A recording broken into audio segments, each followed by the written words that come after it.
and give maybe a 1 or 2 minute little background on yourself and what you were doing previously to what you're doing now. Hi everyone, my name is Lucien. I'm originally from Florida.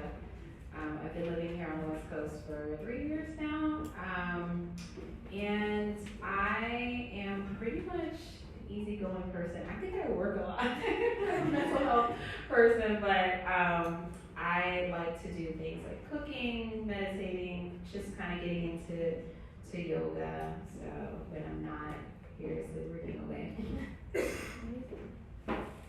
Who would like to pop up next? I can go. Hi everyone, my name is Lindsay Clemenson. My pronouns are she, her. I'm the office manager over at Lever, not too far away. And let's see, I am originally from the Midwest. Occasionally you hear that out when I talk. I came here by way of Boston and I studied holistic psychology. So I've always had an interest in mental health and well-being. I wound up here because, man, I just got a couple of really tough curveballs in life, and it was a lot of stuff, a lot of stuff. And so I've been determined ever since living through all of that I really wanted to share what I learned and try to make other people's paths easier if they're going through similar things that I went through, and also really adamantly invested in making work a better place to have, to live, right? To go through learning things and having the struggles that we all have and just talking about it. So I'm excited to share some of that hopefully with you tonight. Hi everyone. My name is Dr. Emily Anhalt. I'm a clinical psychologist, but I grew up in Silicon Valley, so I've been sort of steeped in the world of tech and entrepreneurship for a long time. So when I started doing clinical psychology, I realized quickly I wanted to specialize in working with people in tech because I am seeing in our society more than ever the people who are at the top of these companies are making choices for the entire world that are going to affect everyone. And so the more mentally healthy they are, the better off we all are as a result. It's also just such a stressful industry. And so I kind of wanted to build a bridge between the depth-oriented psychology I was learning about and the world of tech and business. And so I started creating content where I would take sort of jargony, overly complicated psychological concepts and try to bring them to a population that was really hungry for support and change and was in a position to help others make that same kind of change. And along the way, I met my amazing co-founder, and we started this space, Coa, and the idea is that there is a lot of room in the world of psychology for tech to modernize and bring things kind of into the present tense. At the same time though, I believe that there is something really magical about being in a room with another human being who's witnessing you and really there for you. So we wanted to create an in-person community where you can work on your mental health without sacrificing any clinical integrity. So I'm so excited to be building that and so excited to be here. I've been on both sides of the equation as a founder and as a therapist working with founders and know how complicated and profound and beautiful and horrible and magical and terrifying it all can be. So thanks for having me. Awesome. So I want to start off by talking about mental wellness and what it means to all of us. So I know that mental wellness has kind of become somewhat of a jargony term nowadays in today's wellness culture. So I'd love to just break it down and talk a little bit more about what mental wellness means to each one of you and how you view it in terms of your professional and personal life. Well, for me personally, my mental wellness journey started with startup. I had a company been doing Mental Happy 5 years now. I had a company 6 years ago that was going worse than horribly. And it really just allowed me to go through that moment where I'm like, okay, I'm burnt out, and now what do I do? And I started practicing just this hardcore, like radical do-nothingness. And fortunately, I had a really great career before all this startup stuff, so I had some coins to sit around and do nothing. It's really hard. But it really just allowed me to focus on, okay, what am I doing for myself day to day to be happy? And that's something that's not really talked about in work. We live in a society where the grit, the hustle, the grind is really glorified, and the rest, the nap, the short walk around the block is like you're just kind of killing time and wasting time. So for me, work and wellness have become really one and the same. I found that there's a strong connection between my success in this company and the amount of, when I'm not in the middle of launching something, and the amount of like rest and relaxation that I take for myself. So it really just goes hand in hand. Just had to subtly check my notes. I don't want to forget anything important. So for me, my view is that I think socially and culturally we have this concept of self-care. It's everywhere. It's in all of the stores and everything, and it's all of these things that we can buy, but it stops short of actually getting at the root of the thing. It's like the pretty bloom on the plant of actual well-being, and it has an opportunity to get us to go deeper and get at the root of what's actually going on in our lives. So for me, that's how I approach wellness and well-being, is that self-care is often gritty. That's my real hustle. It's just being well and taking care of myself. I live with multiple chronic disabilities, and I have complex PTSD, depression, and anxiety. And I also have a lot of drive and motivation to do really cool things, meaningful things. And if I don't manage myself, if I don't take care of myself and really know where I'm at and know what I need and stay in touch with that, I can't do anything except be sick. And that's not fun for anybody, and that doesn't make a difference. So that's my view. The way I think about it is there was this revolution that happened at some point with physical health, where, well, I'd say it's sort of a roller coaster, but at some point recently, we realized that preventative care is a lot more effective and cost effective than just trying to treat illness all the time. And all of these industries started to realize that and capitalize on it. And unfortunately, when we capitalize on things, we also bastardize them sometimes, and so there's all kinds of good and also not so good choices out there. I think it's starting to happen right now with mental health. We're realizing that waiting until people are feeling completely at the end of their resources to give them support is not the best way to go.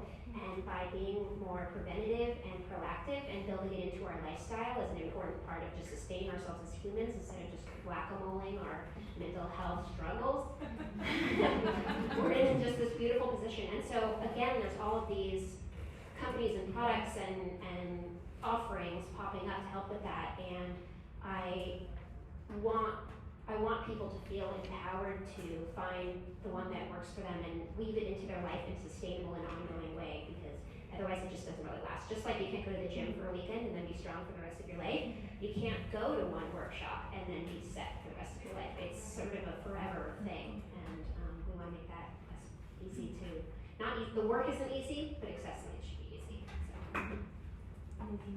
So. I want to talk about a little bit more about like what mental health looks like at work. Lindsay, I know you spearheaded an employee resource group at Lever focused on raising awareness of and stigmatizing different abilities.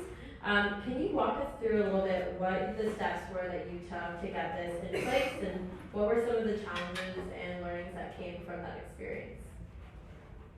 Great. So I don't know how many people in this room know what an employee resource group is, because I didn't before I started at my company.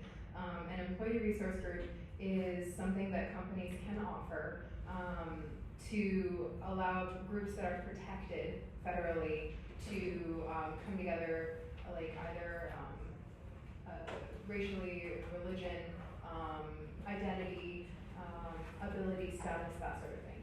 So we have a handful of them. There's the Black Lever Coalition, the Lever Hughes, there's Parents Group, Leverettes, there's a Latinx group that's starting, I think I'm missing one, but the one that I just started is called Simple Machines, and it's for any non-visible illness, different ability, that sort of thing. And my company is the first company that I've ever been at that actually made that easy, because they already had a rubric for it. And if anyone is interested in finding out, like actually having it written down, come find me after. I'll give you a business card and I'll send that over to you, so that you can have a framework also for yourselves. So what was required to get it started was we needed 4 people. One of them needed to be a people manager. We needed an executive sponsor. We needed a mission statement. And we had to have a plan for how to interact with the inevitability that in any group there will be subgroups. So this is already a specialized group. So you need to figure out how you're going to make sure that the voices of the subgroup are heard. Does that make sense? Great. I'm glad you followed me there.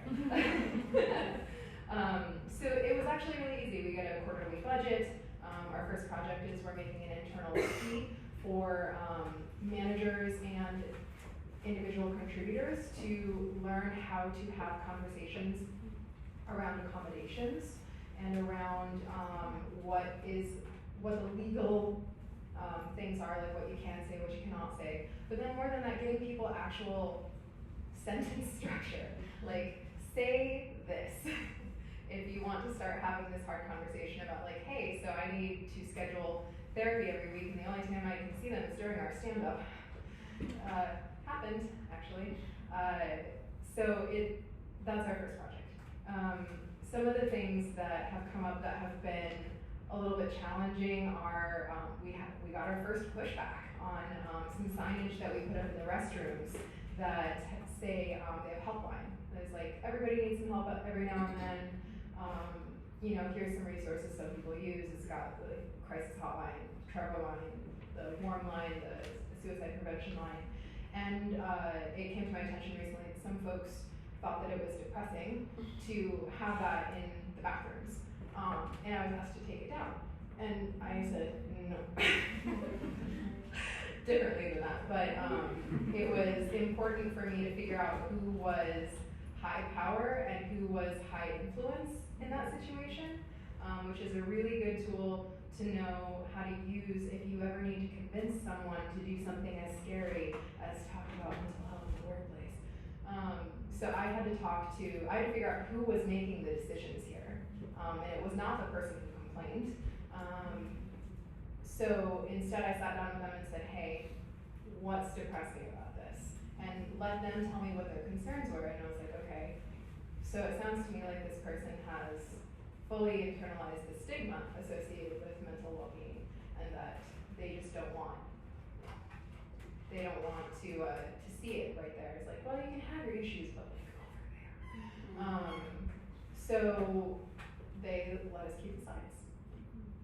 Pretty plain. So that's an example of utilizing strategic people. Identify who will either write the check or tell you yes or no, and then work with the people who have high influence around them and with that person. So like, go in prepared, have your numbers, have your research, and don't back down. That's really important, is if you are a people manager or someone who has a management title like operator or chief something, you have an incredible ability to say yes to these things. And I've had a lot of great jobs, but this is the first job that ever said yes to any of this stuff. And we aren't doing all that much in my mind, but it's still doing more than any other place I've ever worked. Something's not right here, so the more people we can speak up, the better. So I want to open up to the panel. I'm sure there are people out there that work at companies that maybe don't have enough monetary resources or as large of a company as lever to invest in employee resource groups or just prioritizing these initiatives. So I'd love to know, what can our audience do if they're at a smaller company to really help their higher ups see the importance of investing in mental health initiatives, even if it's on a smaller scale. Yeah, I was in a similar situation. My companies never wanted to acknowledge it. I came from a staffing and HR background. I had about, at the time, like 200 employees working out in the field.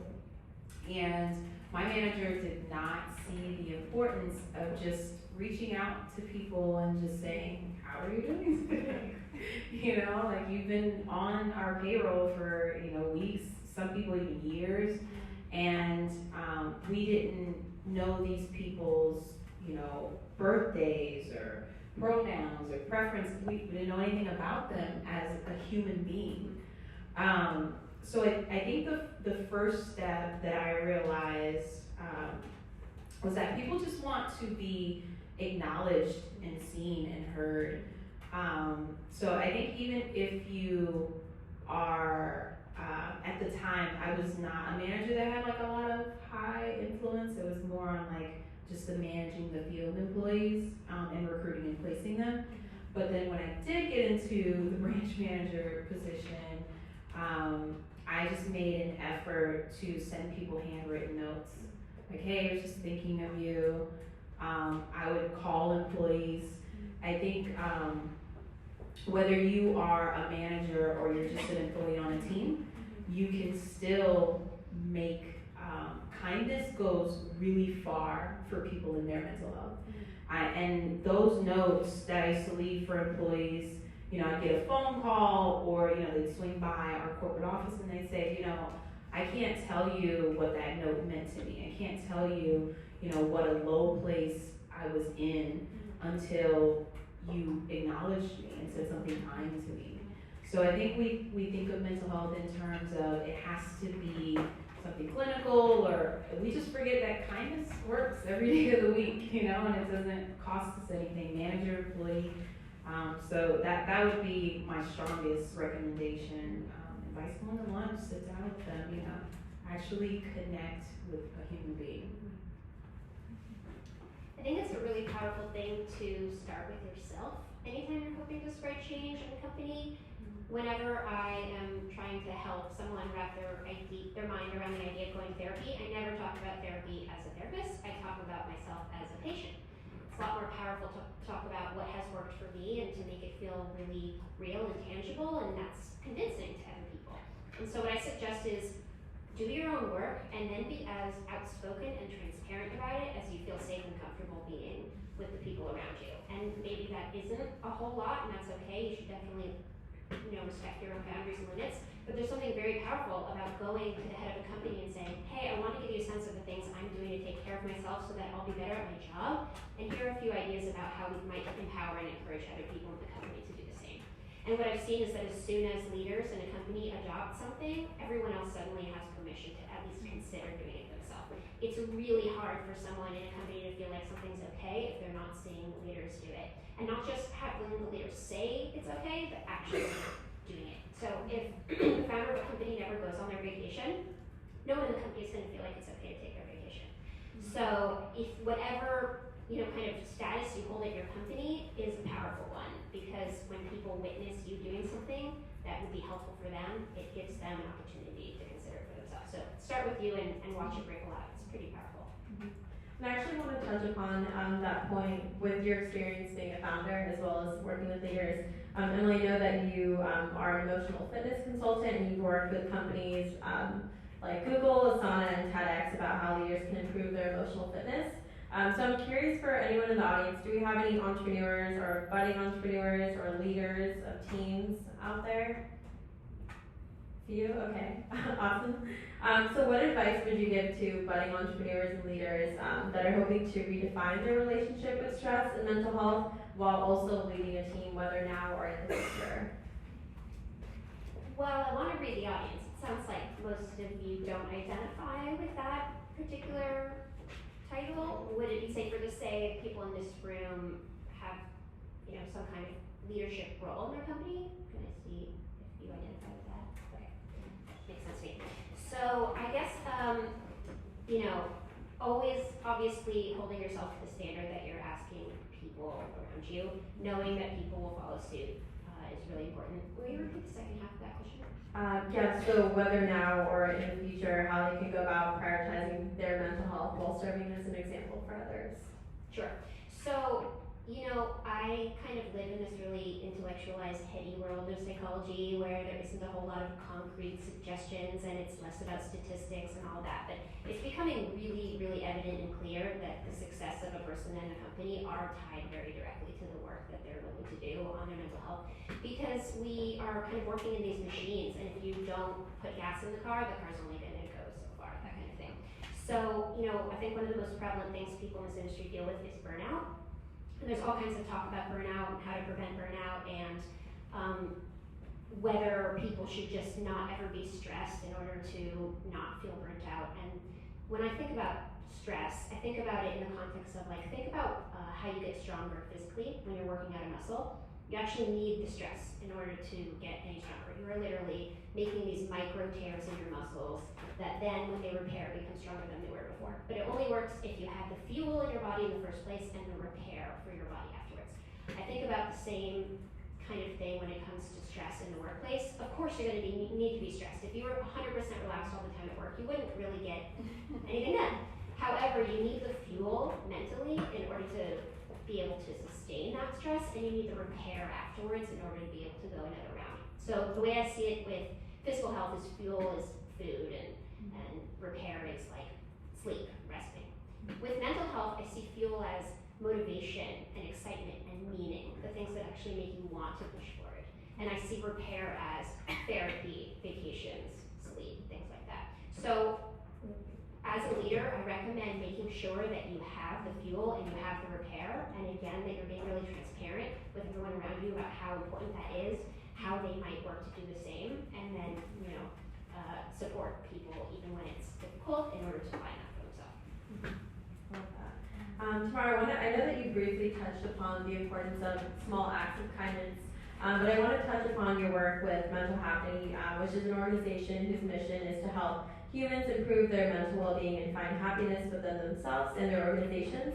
Can you tell us a little bit more about the inspiration that led to creating the appreciation and the illness cheer boxes? Yeah.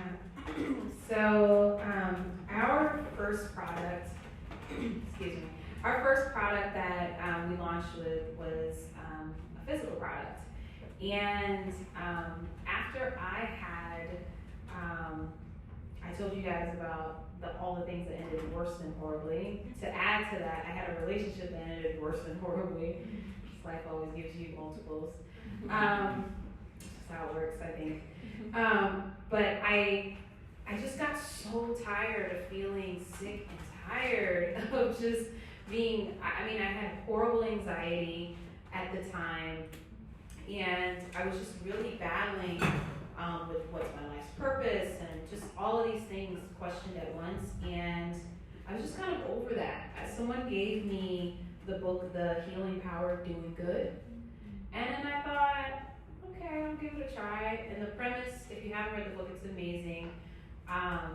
But the premise was just, you know, if you can get the attention off of yourself onto something that you can find meaning in, something that gives you purpose, or even helping another person, that act in itself creates these amazing endorphins in you and actually helps you cope and heal. And it presents this amazing at least for me, when I started reaching out to people and helping, you know, friends, family, and just kind of reconnecting with people again, I realized like everyone was going through something. And it gives you this perspective of, wow, crap, a lot of people are probably going through a lot worse, right? So at the time, I had a friend who unfortunately lost her child shortly after he was born. And I remember her saying to me, you know, the flowers were like making her sick, and she just couldn't look at another bushel of flowers, and they're not really doing anything to help her. So I immediately canceled the flowers I ordered. So it was like, okay, well, I had been doing these things. I've been practicing gratitude and feeling better, and been, you know, kind of helping people and feeling better. And I just had the idea, like, well, maybe if I just put all these things, like maybe some positive statements and affirmations. I wrote her like a really great letter about like how strong she is, and I put a few items that I knew she absolutely loved, and some fun games from when we were a kid, just something nostalgic. And I gave her something else. I think it was like a frame for like in the future when her son is born, when a new baby is born, then, you know, kind of just something to remind like of hope.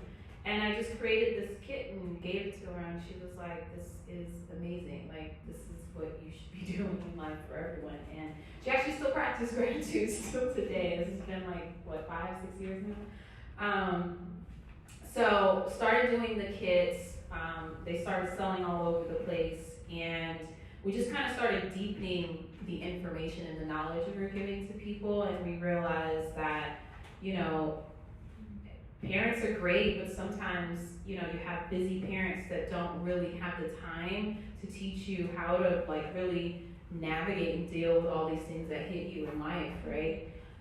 It's like, oh, breakup, you'll probably get over it, you know, work thing, you'll get over it. And then schools definitely don't teach. So we started really honing down and focusing on, okay, what are some key life skills that, you know, will build resilience, will build coping, and, you know, help people get over things. Just kind of like in the friendly way the kids do now, but just more in-depth learning and real practical skills that people can do just sitting at their desk at work. And where can the audience find more information if they want to look into the kits? Yeah, so it's all on mentalhappy.com. And we are hosting all of the mental happy practices at mentalhappy.thinkific.com. It's THINKIFIC.com.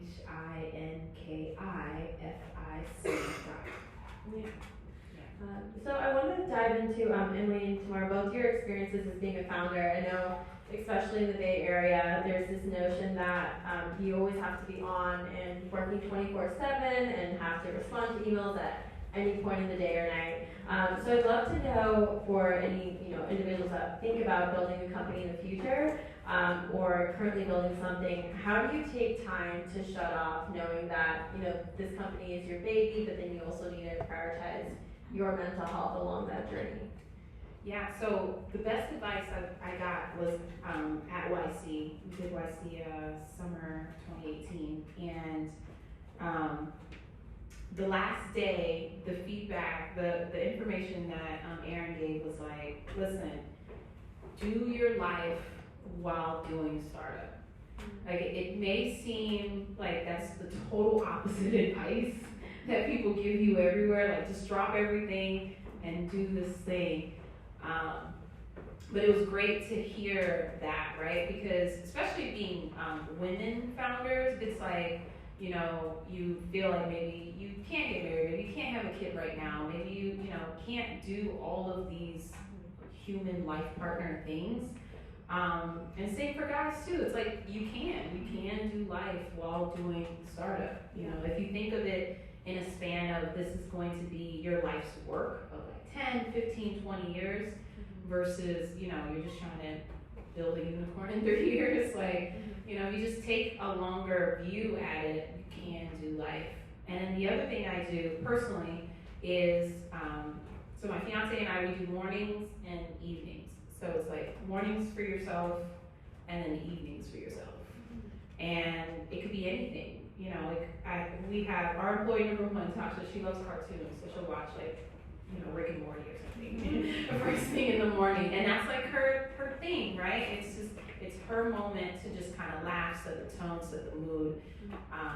And I do yoga, so it depends. Some people take a short walk, they read, but most people don't take the time to just pause and do one selfish thing in the morning. And that's really important. And then one selfish thing at night that hopefully doesn't require your phone.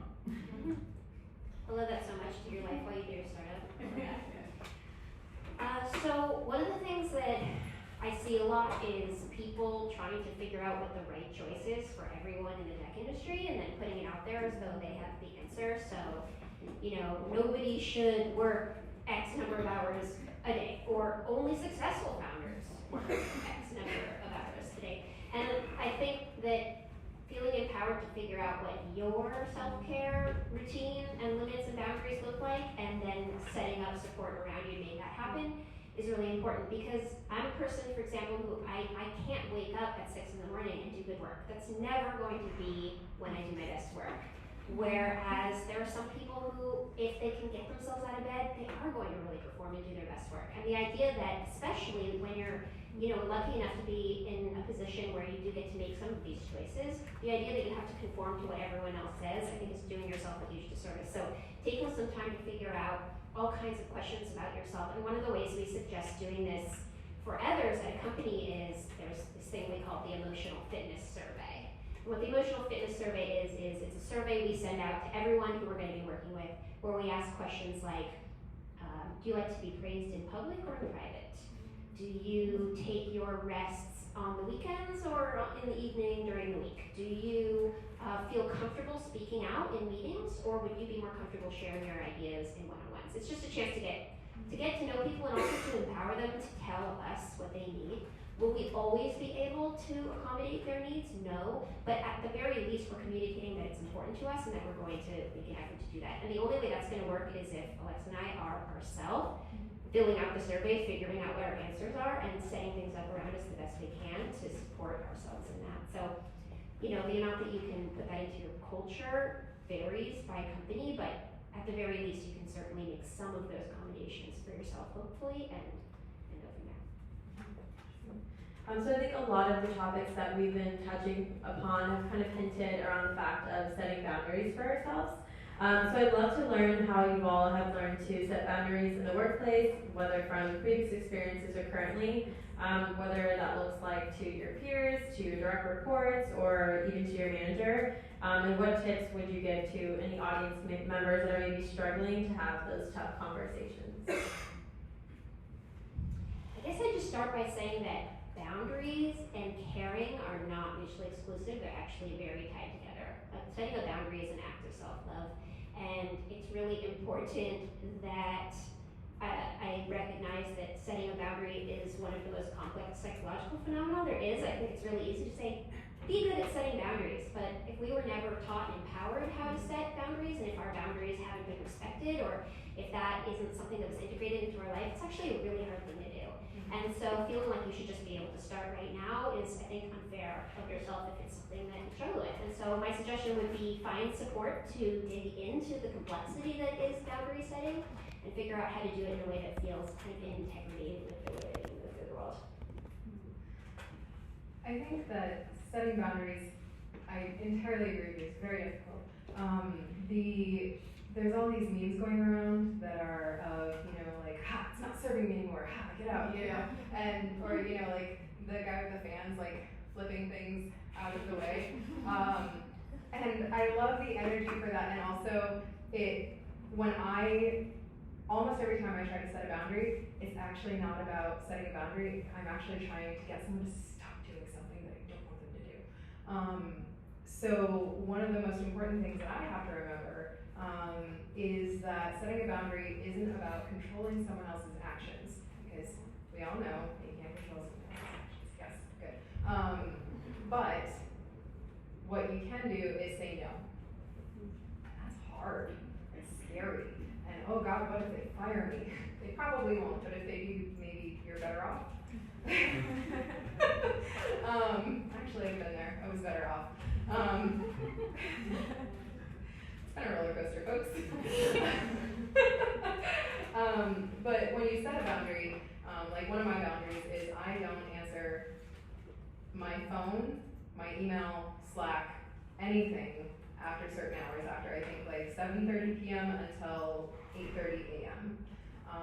And I'm an office manager, so if there's like a fire alarm in the building or something like that that goes off, I have special things set up so that certain things can come through and I'll get pinged. But when I first started being an office manager, I was expected to be on call 24/7. If something goes wrong in the building, oh, that door is locked shut at 11 o'clock at night, security can't get in, guess who they're gonna call? But I finally had to say no to that because it was stressing me out. I was never able to just step away from my phone. So when I started at this company, I said, nope, stopping here and here, and I have Slack messages set up, so if there's an emergency or someone sends something saying like police or fire, then I get notified. That's fine. That's one of them. But that was so important to me, and the difference between that being a boundary versus control is that I'm saying, I will not, versus me saying, hey manager, don't do this. Don't contact me after this time of night. That's the difference. Yeah, work is tough because what I used to see when I hired people is like everyone's a yes person in the beginning, right? Oh, I'll work all these hours, I'll be the best employee. So you kind of overgive when you first start the job, and then you kind of have to pull back the onion a little bit.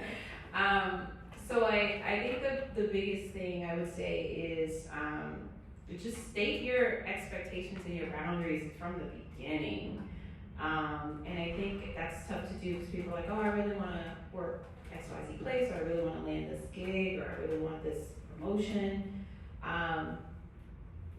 But I think there's something more desirable when you're not as accessible. And when you are cautious with your time and you are protective of your energy. So I don't know how to pivot in the middle of the workplace, setting those boundaries. It is possible, but anything new that you're going into, just make it hard pressed from the beginning. I feel like it can be so powerful to enlist support. Like, I wonder what it would be like to send an email to your team saying, I went to this panel that inspired me to think more about my boundaries, and I'm wondering how to do that in the context of this team. What are your thoughts? How much room do we have to play with this? That kind of thing. I don't think we're encouraged enough to just ask questions and ask for what we need and ask what people need and feel like we can put things out there before we have an answer. So maybe the first step is just saying, this is a thing I'm thinking about. How does that land with people, and what would that mean for you, and how might we support each other in this?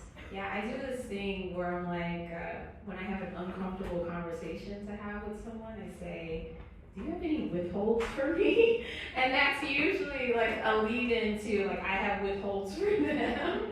And I just kind of like want to break the ice. So usually, I guess maybe just asking, people if you, especially your coworkers or employees, like, are you crossing their boundaries in any way? And maybe that gives you the permission to say what your boundaries are. I think I would add on to that, because of the nature of how my body functions, my boundaries can change pretty regularly. So a little thing, a nugget to maybe try is a couple of ways you can lead into that conversation. One is my personal favorite. For any time you have to lead into anything difficult, is you say, so segues are weird, and then you say whatever it is that you were going to say. It works like a charm. But the other thing is that coming to your manager and saying, hey, something has changed in my life. For me, I'll give you an example, which is I also do all of our events, and sometimes they go late into the night. So I was really struggling with getting home and having my normal schedule disrupted, and then having to be at work the next day. So what worked out is that if I stay at work past a certain time, I can take the morning off the next day. And that came out through a very compassionate and understanding conversation with my amazing manager. Everyone should have a manager like I do. She's awesome. I should just duplicate her. But being forthright and as honest as you can be without divulging your personal, health information if you don't want to. I do. But if you're feeling like that's not necessarily safe for you, being as forthright as you can be, and even saying like, I don't feel comfortable giving you all of the details. Like, that can be really freeing and useful. So I would say just say what you're feeling, even if what you're feeling is uncomfortable. Tell them that. They're also a person. And legally, they can't push it. Exactly. You are protected, they cannot do that. So as we wrap up and before we get into Q&A, I want to open up to the panelists for any highlights, challenges, gems that you want the audience to take away, just kind of leaving this opportunity open for you. Something that my manager introduced to me that blew my mind was a concept called the whip around. And we do this every time we have a group meeting. And it's the best way I've found for a manager to build psychological safety in a team, because she normalizes failure every single week. Normalizing failure is one of the most important things, because people mess up constantly, but it shouldn't be a big deal, but it is, because it's shameful, supposedly. So the way it goes is everybody preps for the meeting by answering the same 3 questions every time. Where did you fail? Where did you win? What did you learn? And everyone says it, even her, especially her. And I wish that more managers and more teams would do that, because it's really freeing to hear what your manager didn't do right. The whip around.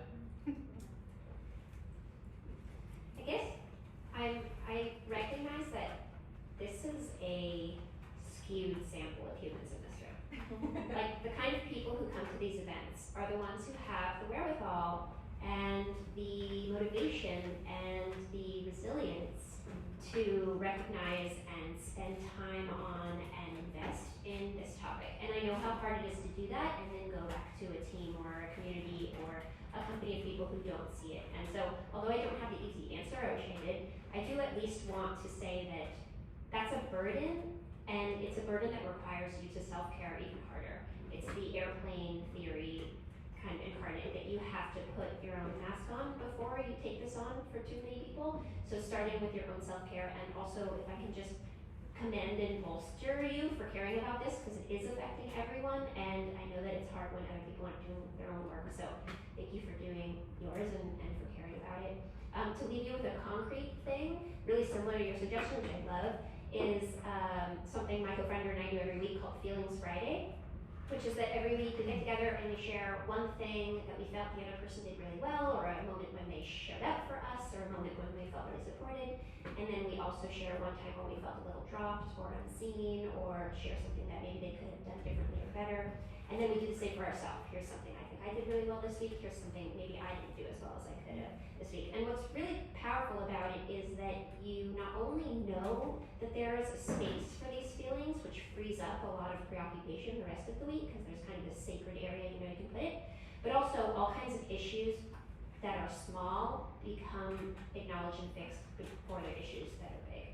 It's really amazing how often the big problem was just a result of a misunderstanding or built up resentment that just never got kind of deflated, whatever it might be. So having this sort of ongoing, it's fitness, right? It's having your weekly workout with the people whose mental health are going to affect your own and your work at the company.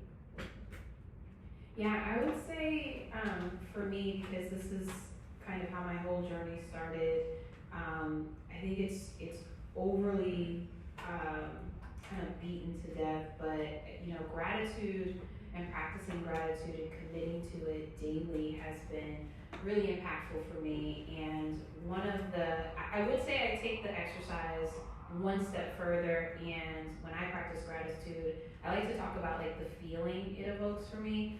So most people would say, oh, I'm grateful that I have, food to eat today. But I would take it a step further and say, I'm grateful that I have food to eat today, because food nourishes my body.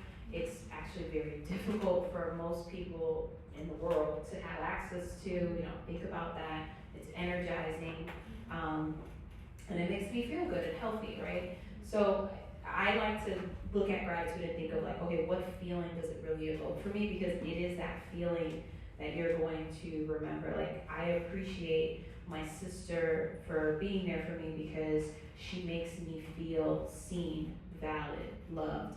So I think when you can like really take that statement a step further, it really is more impactful. And gratitude has amazing health benefits. The Wharton School has determined that gratitude makes you a better leader. There are amazing psychological journals that have really come out and found the connection between, we used to think it was like physical leads mental, but now the research is clear that it's really your mental that leads all physical in your body. So it's something silly that people think like, oh, I'm a grateful person. I don't really need to sit and take time to do it, but it's really fun. And for me, particularly in managing my anxiety all these years, it's been extremely helpful.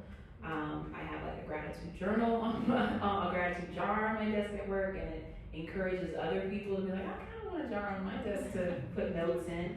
Or people will write a note and then they'll put it in your jar because something they're grateful for you for. So yeah, when you kind of show up and you do the thing, like even guys, you know, our developers, gratitude jar, you know, you would think like, oh, guys aren't gonna be into this, but you know, people like to feel good. And if you're into apps, there's a million gratitude apps. My favorite one is called gratefulness.me, gratefulness.me, and it has a reminder on it. I'm telling you, this practice will like change your life, but you know, like Emily was saying, it is a lifetime commitment thing. It's not a, you know, you work this muscle and then you let it go. So I think at this point we're going to open it up to Q&A to the audience. If anyone has any questions, maybe would you mind walking around the microphone?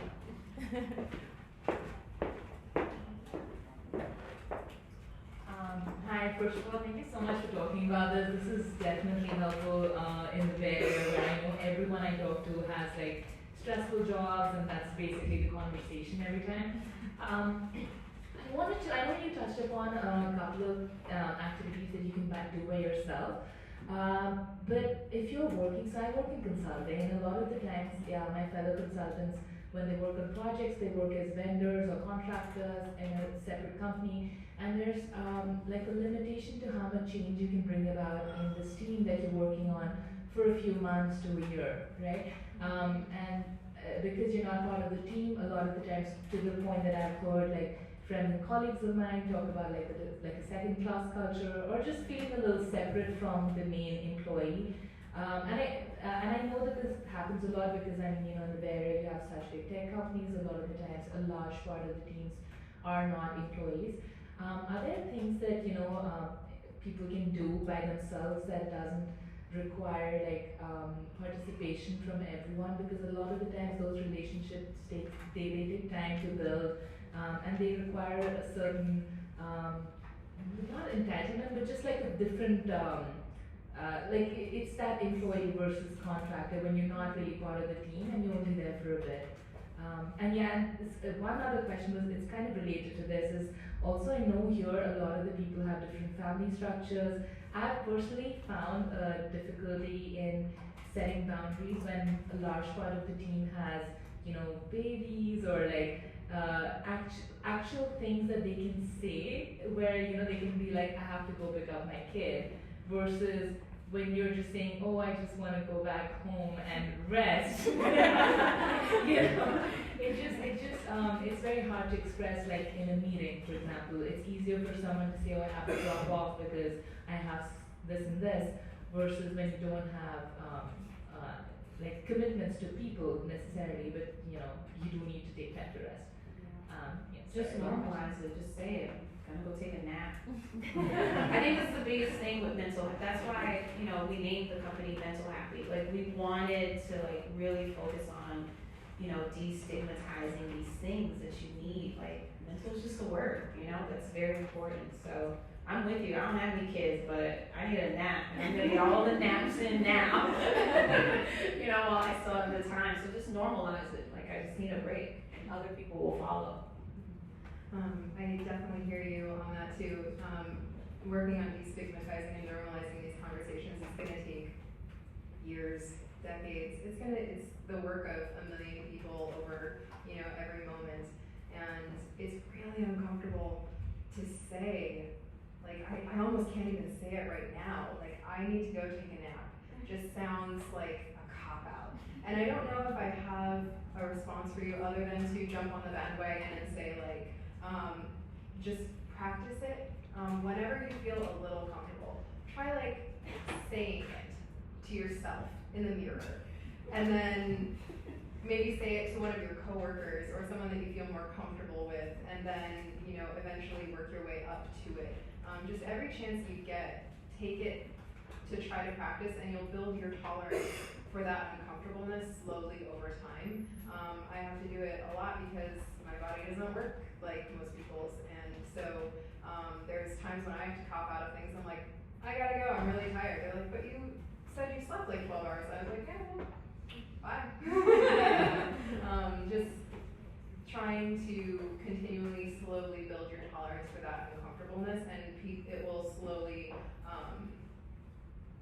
assimilate to the people around you. I think everybody just having that little impact on the people closest to them will slowly have the effect that we all hope for. So I'll speak to your first question, because I think these two do a lovely job with the second part. So I really can appreciate that when things are changing around you a lot, it doesn't always make sense to invest all of your time and energy on trying to solidify something that you know is kind of coming and going.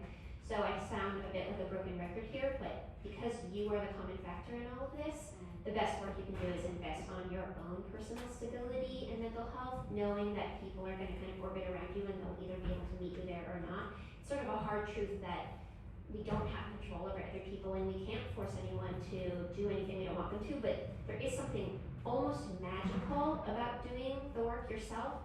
My experience is that as you do that, not only do people around you start to shift into, but also you start to sort of, without even realizing it, pull people into your orbit that are more able to meet you in that space.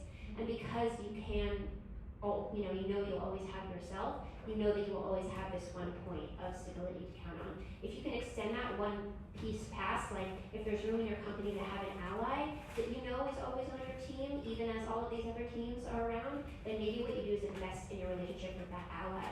So the two of you have this really strong point of contact and you can be there for each other as you're dealing with all of these other people. And then you can kind of ripple from there in whatever ways you're able to. But again, there's something very profound about knowing that whatever else people might do, that you know that you have your own back. Thank you.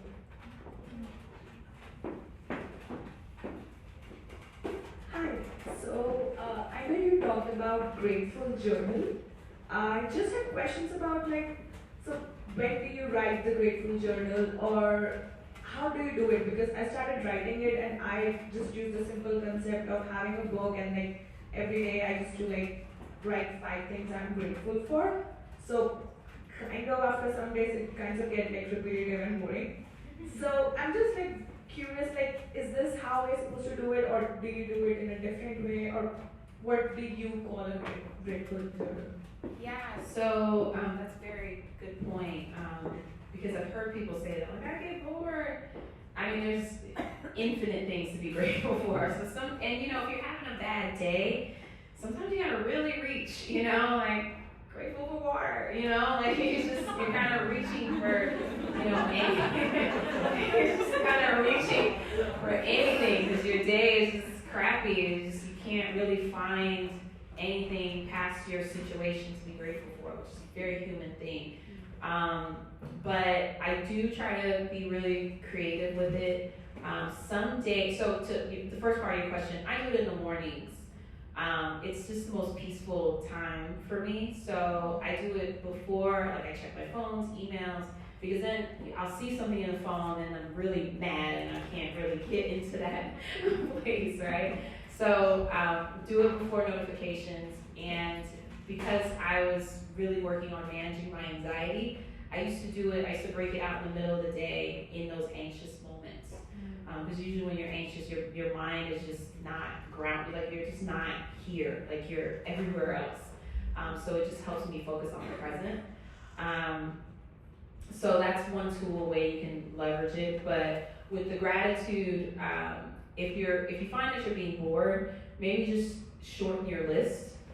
Do maybe 3 items a day, 5 items a day. We actually offer I bias, but we actually offer a free how to practice gratitude class online. So it just really kind of goes in depth on different ways to do it, reasons to do it, why it's helpful, when you can really leverage it. I think it's a powerful tool. That's why we always offer it for free. I think everyone should do it, but yeah, you do have to kind of stretch your imagination. And then you can also use positive affirmations, which we also supply as well, just an endless list of really positive statements about yourself, about your world, about your work, about your health. Kind of list goes on and on. You're welcome.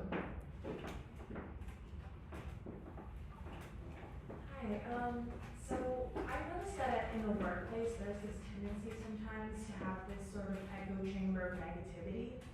So this often happens when, maybe your department is experiencing a really stressful time and, deadlines looming. And so I kind of just wanted some actionable things that you can do to be that coworker that people can confide in and feel that they're heard, but at the same time, protecting your energy and not letting that negativity circle back in an endless cycle.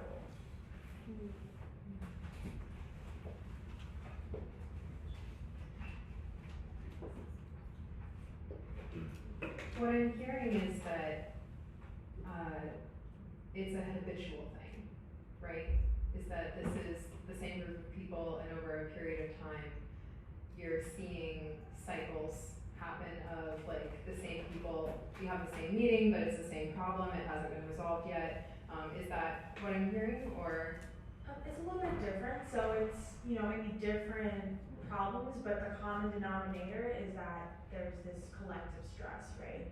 So it might be, maybe this week it's, oh, we're so stressed because there's an event coming up, maybe a couple weeks from now, we're stressed because we have this big, huge campaign that's like looming deadlines, or maybe we're stressed because of another department. So there's different reasons, but it's like, I often find myself in the middle of these conversations because a lot of people feel comfortable going to me and coming to me with their problems, which I'm happy about, but then it's come to a point where it does affect my own mental health.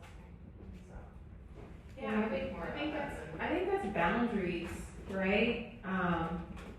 So we do this thing at Mental Happy where it's like you get 17 seconds. Literally, that's it. Like, it's not even 30 seconds. You get 17 seconds to kind of have that emotional release and say what it is, and then immediately it's like, okay, well, how can we make this fun? How can we, especially in our product development meetings, it's, I think it's like big, medium, and small. We're always aiming to make something small, right? So like, how can we take this big problem that you're experiencing and make it small? And then the other thing is,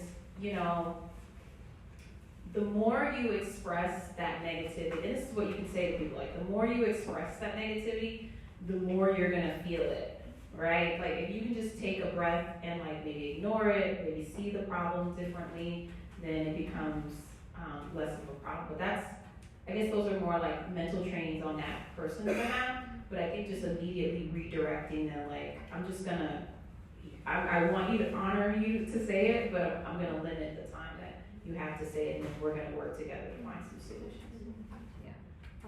One thing that I noticed at my previous company, I was working at Headspace, which is a meditation app. I was in a sales development rep, so like very entry-level sales people.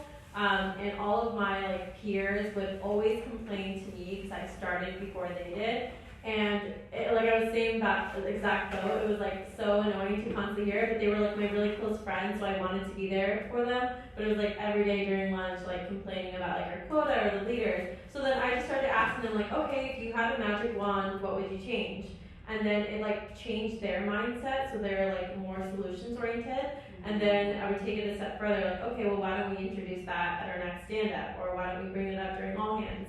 And I think like that way, they're not complaining, they're trying to actually find solutions to solve the problems that they constantly bring up. And that's how we started solving a lot of the problems that they kept bringing up during our lunch meetings.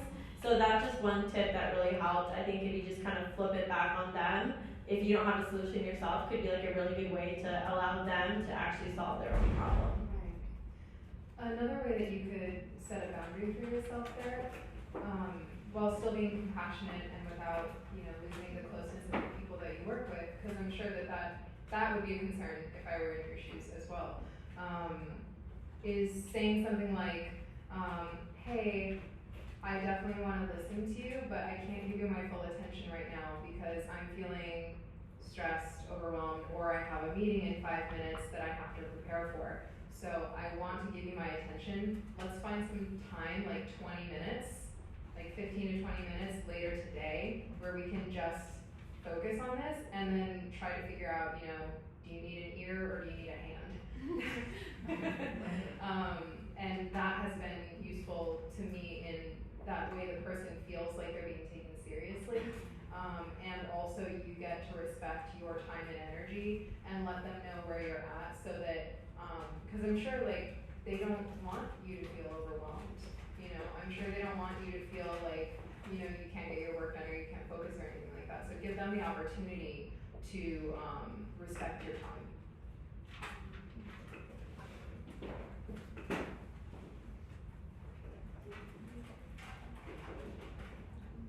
Hi there. I'm sure there's a good bunch of us in this group that have either are currently in a toxic work environment or have been in the past, and bringing up things like boundaries or trying to voice these concerns is just not doable for fear of retaliation from managers or whatever it may be. What kind of advice do you have for people that are in that boat right now?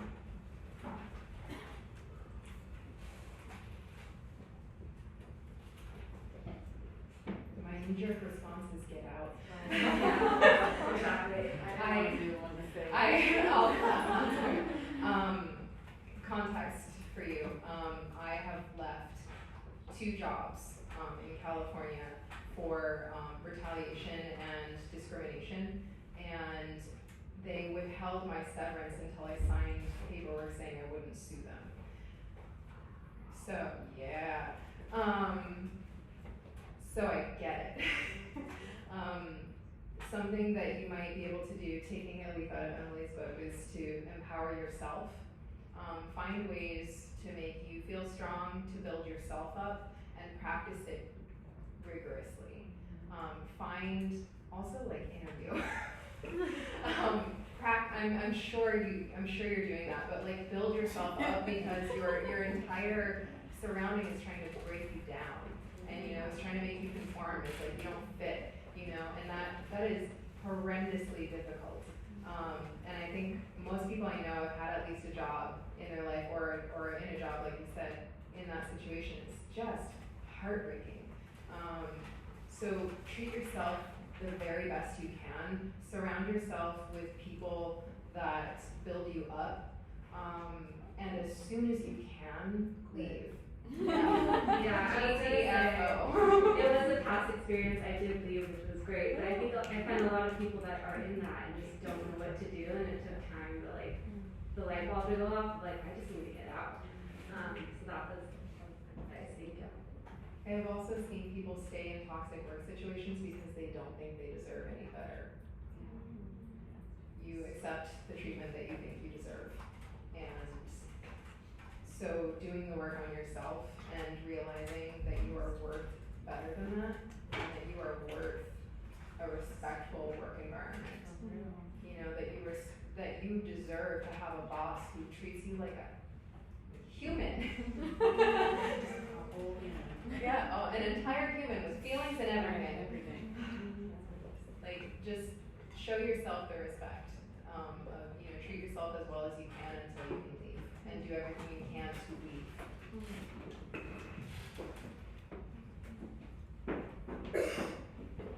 First of all, thank you all for sharing your stories. They've been extremely helpful. The context that I want to give is that I feel as though I have been blessed with the fact that I've had very strong female managers, but all of them have been workaholics. And so in the tech industry, when you have a manager who's a workaholic, and you don't know any better, and it's your first time in tech, you're like, oh, that means I should be responding to emails at 2 a.m. or staying up really late and doing these behaviors of just being on call all the time, when that's not asked of you, but it's modeled behavior, and when it's modeled behavior over the course of 4 years, you just assume that's the only way that you can move up, and then you learn bad habits, and then you're addicted to your phone. Oh gosh, I'm going too far in.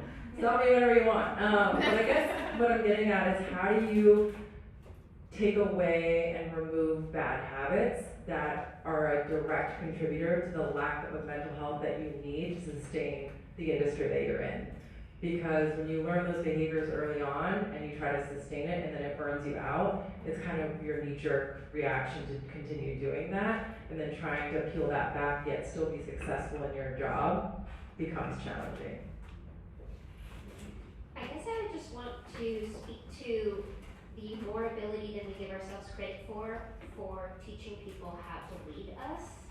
Like, I wonder what would happen if you went to that boss and said, hey, I noticed that you're a person who works X hours a week and you answer my emails at 2 a.m. I'm curious, is that what you're expecting from me? Because I don't think that's how I do my best work, but I also want to understand what our agreements are. Can we sit down and figure out what it is that you do need from me so that I can make sure I'm also taking care of myself? Like, we never just like to ask what it is that people need, or to say, to go to your manager and say, I think I'm going to be able to respond to your emails more effectively if I can wait until X hour. What does that mean for you? Would you be losing something important, or is that okay? So then not only have you made clear what you need, but also it's more likely to be expected from you from then on. So, you know, I 100% feel you, because I'm the one who just said earlier, we take our cues from our leaders, and I do think it is in the leaders' responsibility to understand these things and have it trickle down from there. But we do also have the ability to say, this is what I need, this is how I need to be managed, or this is how I need to be supported in order to do my best work. How does that land with you? And people, you'd be surprised how much people are willing to do if they see it coming, if they know to expect it. So I hope I can empower everyone to just ask.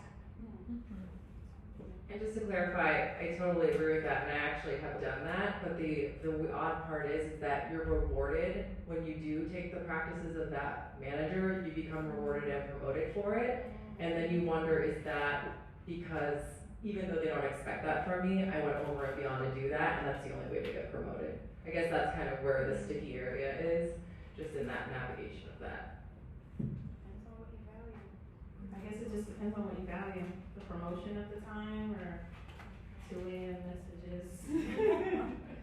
I don't have an answer for you, and I really wish I did, but the ableism that's built into the promotion process, where the people who are promoted are not the people who have actual management skill, but they have determined that they are more willing to burn themselves out than other people. Man, we gotta knock that up.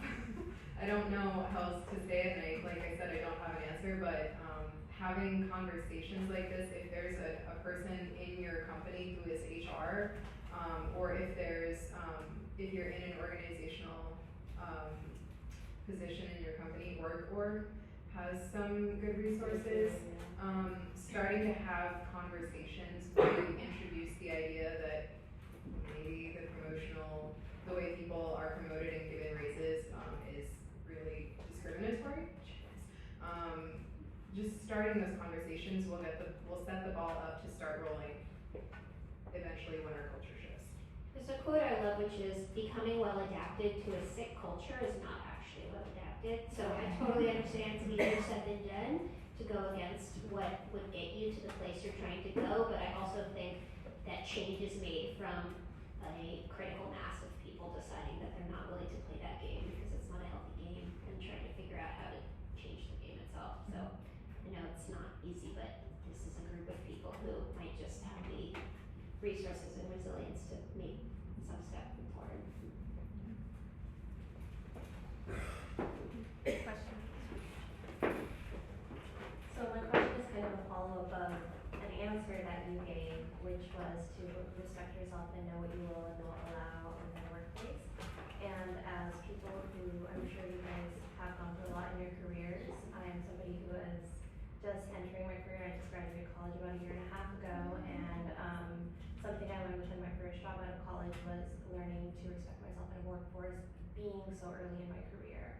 So what are some tips and tricks that you all have as women and as founders to set boundaries with with an employer who doesn't know what those boundaries might be, or to kind of have the conversation with yourself at a very early point in your career to realize that I do deserve this respect, and what are some ways that I can approach my employer and having those types of conversations? I guess one thing that popped up to mind is when I was training to become a therapist, one of the things that patients had a lot of feelings about was the fact that I'm young. And I used to think, well, this is just unovercomable because I can't control my age.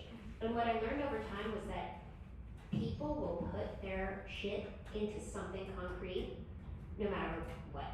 So those of my fellow students who weren't young, it was because they weren't male, or it's because they didn't have kids, or it's because X, Y, and Z. And the idea is, of course, being new to the workforce is real and experience is important, but I also want to say people will find a place to put their stuff that you can't control, and rather than feeling like it's your job to do so, I think it's important to kind of contextualize that you might be new, but so was this person when they started, and when you move through it with the respect for yourself, then it does teach people to have respect for you. Something that I found useful, also I keep thinking that I want to commend you on setting healthy habits early. It's really hard to relearn it. But something that has worked well for me in interviews is asking what type of time commitment do people tend to expect? When do you typically get emails? Or what is the latest on average that you get Slack messages?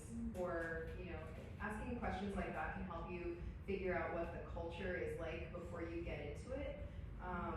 And finding the right place for you is a freaking gold mine.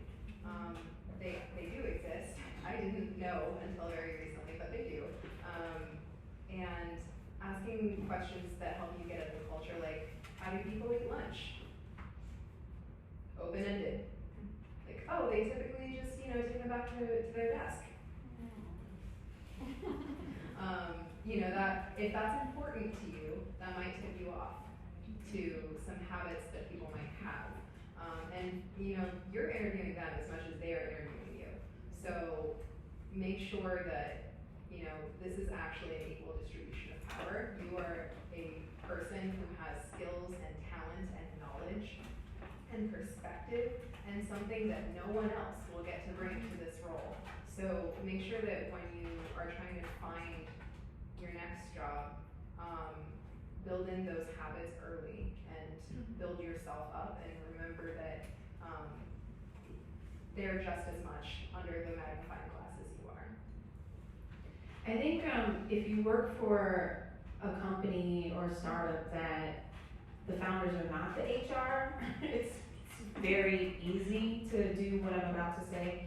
I would just say, escalate the situation. I think recognizing when something has been addressed, and then also recognizing when that rolls into complete disregard, ageism, and then also, kind of bullying a little bit. We sometimes don't see that as much with managers. We kind of just think, oh, they're the boss, and but I would say really lean into just putting in a complaint with HR.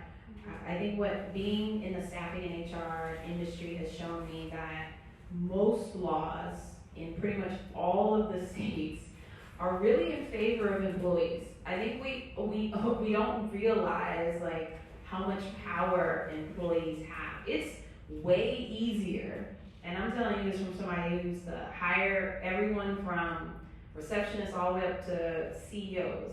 It's really easy replacing a manager than 10 employees that hate that manager, for sure.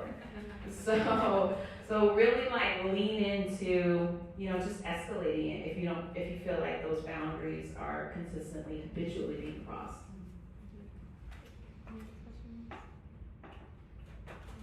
One quick question. I don't know if other people have kind of seen this as well, but I know we've talked about having conversations around setting boundaries, and I've definitely seen some people, especially like early in my career, like even in my first year of working, I found that there were a lot of people on my team who would constantly talk about what else they're doing, like, they have a class that they're going to, or this or that, or they're complaining about how stressed they are at work, and people were just a little bit more sympathetic.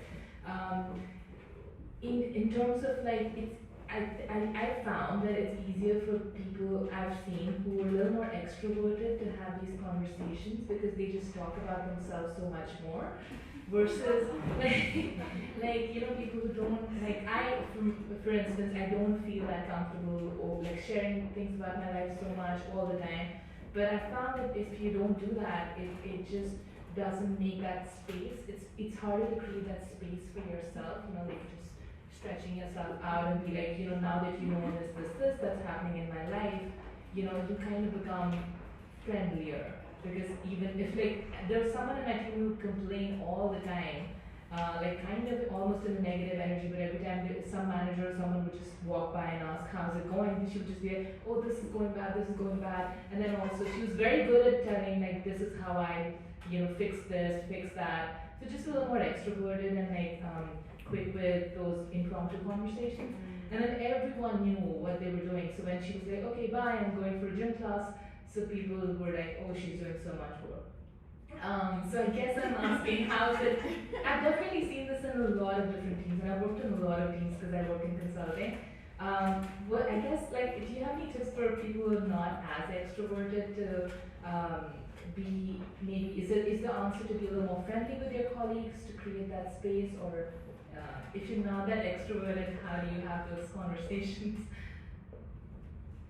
I mean, I think you're bringing up a really important point, which is that there are so many cultural factors that affect the way people interact with each other at work, and they're often really not taken into consideration very well. So, for example, when I started teaching classes, it didn't occur to me until someone told me and I started doing it, where I would say, you might not be a person that wants to raise your hand and say something in front of everyone, but participation is important. So if that's you, then email me and let's set something up where after the class you send me an email with some of your thoughts from that day, right? And it hadn't occurred to me because I'm so extroverted that is something I really need to put forth to people. And I think work does similar things where they don't consider different types of people, different types of culture, different types of backgrounds. And so, to the extent that you feel comfortable, I do think it can be a powerful thing to email your team and say, hey y'all, I just want you to know that I'm actually not a super extroverted person, but that doesn't mean I don't want to get to know you, or it doesn't mean I don't want my ideas to be heard.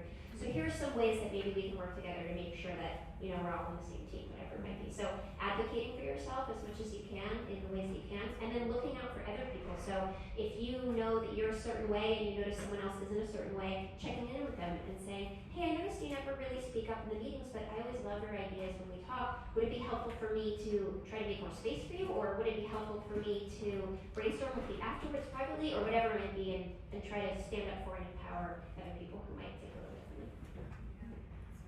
Something else that I was thinking of, I didn't realize that I did this until you asked that question. Now I feel like a big nerd. But something that I do, I really turn up my extroversion when I'm at work, but I don't actually talk about many personal things. I'm very selective with when and what I will bring into the conversation. And so something that I do, because virtue signaling is a real thing, when people will talk about what they're doing or how many things they've accomplished or something that's really getting on their nerves, and it's a huge advantage. It really is. And one, that's not fair, but something that I do very intentionally is I try once a week to have a conversation with someone at work that is not about work. And I will pick what that topic is by listening to what I hear them say, what I see them post on Slack, and I will sort of intentionally find that person and try to have a little conversation with them, because if I overexert myself socially, then I need to go home and hibernate and not talk to people until I come to work the next day. So it sounds weird, but I actually do that every week. And sometimes more opportunities present themselves, and then you can find out little things that you might have in common with people that you might not have before. But just something that I do that